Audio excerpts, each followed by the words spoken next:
लगाएंगे तो जाग जाएगी। और ये जो संकीर्तन होता है, जैसे मणिराम का मतलब क्या है। अब कोई व्यक्ति है, दुकान जैसी धंधा कोई कार्य कर रहा है, बिजनेस। अब वहां से वो अपने घर आएगा सायंकाल में कथा सुनने के लिए। याद आएगा कि अरे वहाँ जो मतलब दुखी राम रहते हैं, उनके यहाँ 100 रुपये हमारे बकाया थे, पता नहीं दे कि ना दे। तो ऐसे ऐसे मणिराम भागते रहते हैं। तो बीच बीच में अगर जयकारा और भगवान का नाम संकीर्तन किया जाए तो हमारे जो मन है वह स्थित रहता है।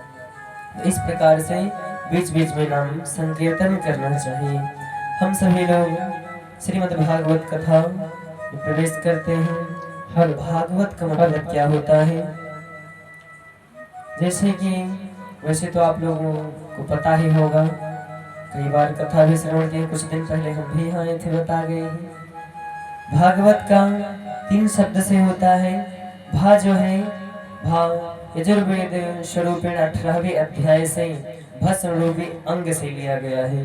इसलिए भा मतलब भक्ति और गा मतलब ज्ञान, वह मतलब वैराग्य। इस प्रकार से जो भक्ति और ज्ञान वैराग्य तीनों को प्राप्त करवा दे, तीनों को शरीर के अंदर जागृत कर दे, उसको भागवत कहते हैं।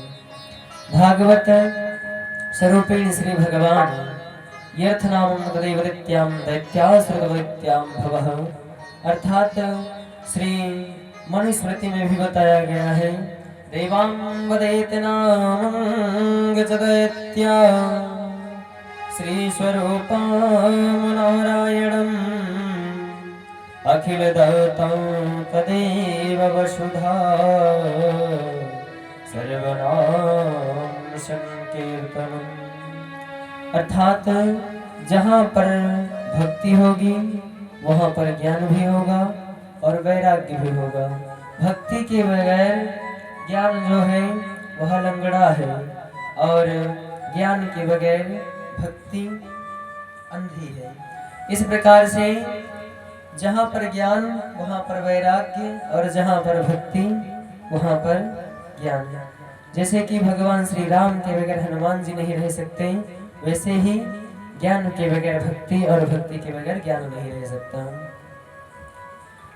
श्रीमद् भागवत महापुराण के पहले प्रथम श्लोक में भगवान के स्वरूप, भगवान के कार्य और भगवान की शरण में जाने से किस किस फल अर्थात कौन कौन से कर्म, कौन कौन से ताप नष्ट होते हैं, इन सब चीज़ों में बताया गया है।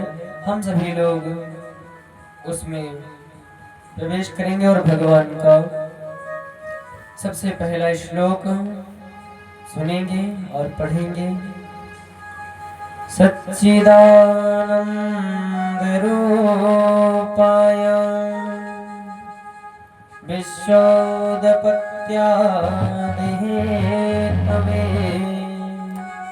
तापत्रय विनाशाय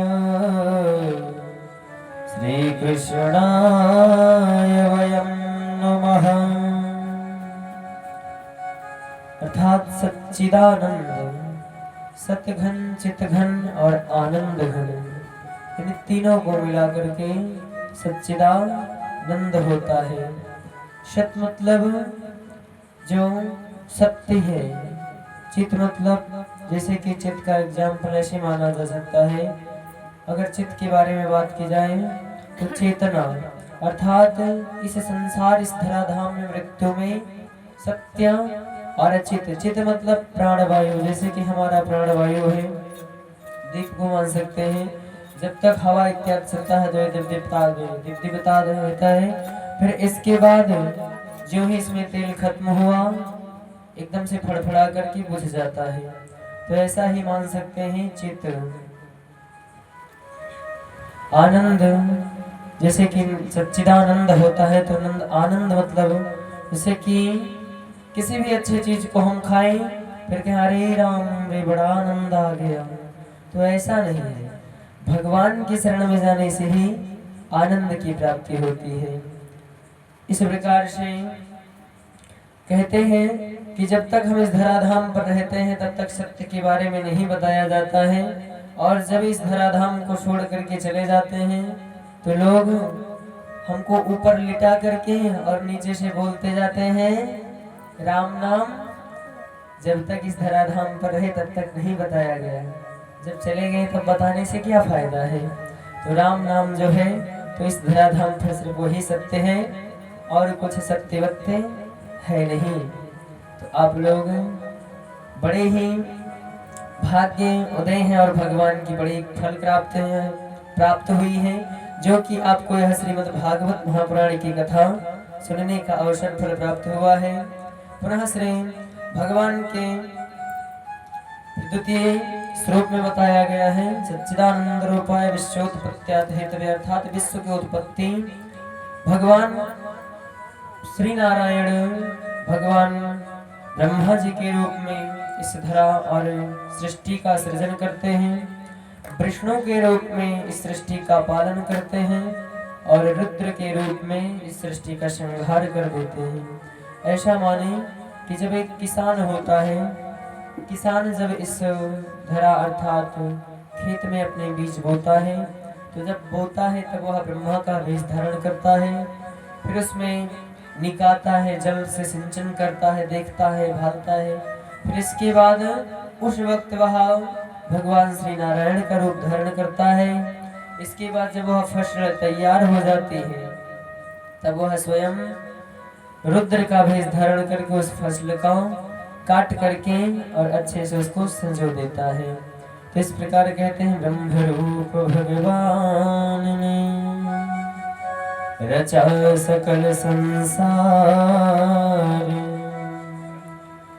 विष्णु रूप पालन करें, रुद्र करें संहार। इस प्रकार भगवान के शरण में जाने से कौन कौन से फल प्राप्त होते हैं और कौन कौन से कार्य पूर्ण होते हैं। कहते हैं अगर मतलब ना हो तो कोई किसी के पास जाता नहीं है। तो भगवान की इस कथा में यह भी बताया गया है कि भगवान के शरण में जाने से कौन कौन से फल और कौन कौन से ताप नष्ट होते हैं। दैहिक दैविक भौतिक तापा,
भगवान की शरण में जाने से दैहिक दैविक और भौतिक इन तीनों तापों का नाश हो जाता है। दैहिक मतलब क्या होता है, जो लोग देते हैं, जैसे कि माना जाए आप यहाँ बैठे हैं, कोई आए आपका अहित कर दे तो उसको दैहिक बताया जाएगा, यानी किसी ने हमको दंड दे दिया है। दैविक होता है जो असकमात, जैसे कि हम बाइक या किसी साधन से जा रहे हैं, रास्ते में कोई अनहोनी हो जाए, उसको दैहिक और दैविक कहते हैं। भौतिक का मतलब क्या है, जो भावों स्वरूप अर्थात भगवान के भी टालने से जो ना टले वह भौतिक है। तो भगवान की शरण में जाने से, भगवान की कथा को सुनने से इन तीनों तापों का नाश हो जाता है। फिर अंत में यह भी भगवान बताते हैं कि हम सभी लोग सिर्फ भगवान को ही नहीं, राधा अर्थात श्री कृष्णा इत कृष्णांगिन स्वरूपेणी राधा अर्थात भगवान कृष्ण के साथ हम राधा रानी को भी प्रणाम करते हैं। बोले राधे राधे। इस प्रकार श्रीमद् भागवत महापुराण के द्वितीय श्लोक में